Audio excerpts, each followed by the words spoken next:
I had a one-to-one coaching session with a client recently, and this particular client, he's been in the role now for about 3 months, and he's been in this organization now for about 3 months. So still very much trying to land, trying to understand how he fits and how people work and how he needs to work in that new space, in that new environment. And he came to the session with this inquiry, which is, I would like to get some clarity on what's expected of me. What is my role? I feel like I haven't really been valuable or useful to the team as much as I'd like to be, and I feel frustrated. I feel a bit guilty, like I'm not contributing, and I'm not showing up how people need me to show up. So we focused on that, and particularly this word valuable or useful, which he kept repeating. And I asked him, okay, well, what does that look like currently? How do you feel like you are showing up in a valuable or useful way? And he said, well, I've got a meeting after this session with you, and we've had a workshop for this project with this client, with this collaborator on the team. And this session that we're having together after my meeting with you is to design and think about what the next workshop needs to be with that client. And he said, but I've already done it. I've already designed the session, I've already planned it, and I'm gonna show up there, hopefully with a lot of value to offer that meeting. And I said, okay, what does that person expect from you? And what do they think you're going to be doing in that session? And he said, well, I don't know, actually. I don't know what she needs or what she expects or what she thinks we're going to do, but I've tried to preempt what I think she needs, and hopefully that works, and we can kind of move from there. So we talked a bit more about that, and what I played back to him was, it sounds like then you feel like you're valuable when you can preempt or you can guess what people need and deliver that before they communicate that. And he said, yeah, but it's not guessing, it's a hypothesis.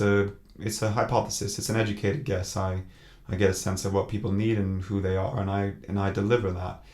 And I said, okay, where does that come from? Can you look back and find previous experiences of where that dynamic has played out for you, and what did that look like?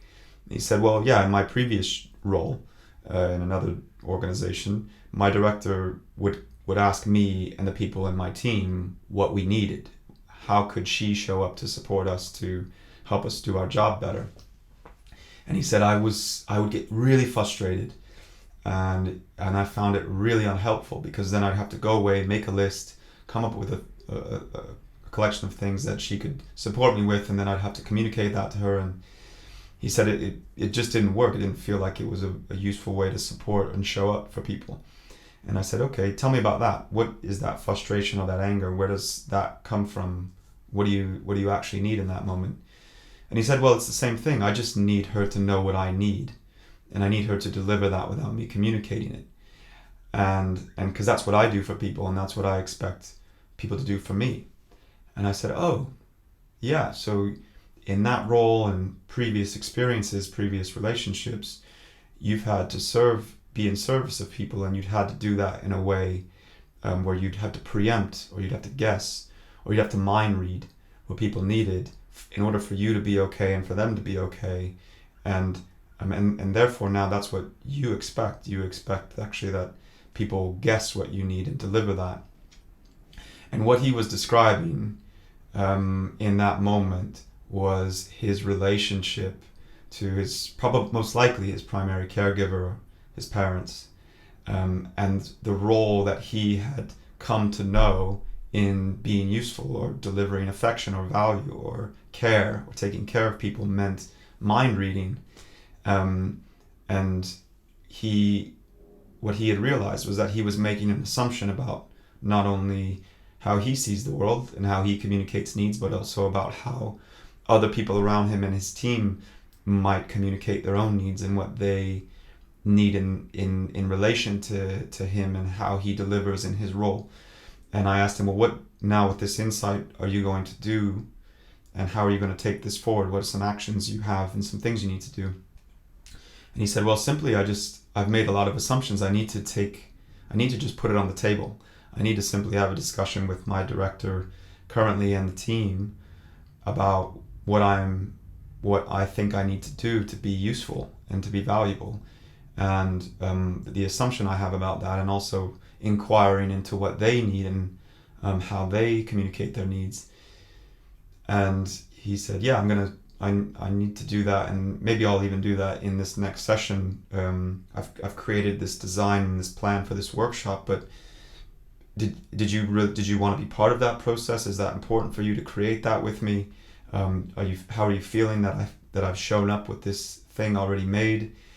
And that was so beautiful and so brave of him to acknowledge this thing that he has carried with him and he is carrying with him. And actually the primacy of taking care of people is in some ways how it is that you express your needs and how they're heard and how they're not heard. And also how you can just put on the table these unspoken dynamics within yourself that ultimately are playing out in very small and really impactful ways in the team, and potentially harming how you're creating together, again, how you're producing, how you're performing, and ultimately how people are feeling around each other. So I hope that's really helpful. I hope that's a unique insight into a very specific moment in a series of questions and inquiries that lead to, has led, I think, for him and for me, into some really unique insight and some really beautiful realization about how a team can move forward together in a really small way, but in a really impactful way around a very important thing, again, which is, what do you need, and how do you communicate that need, and how am I hearing that, and how do we relate to each other and be with each other every 5 days a week. So thanks for listening, thanks for watching, and hope to catch you in the next week and the following weeks. Have a lovely day.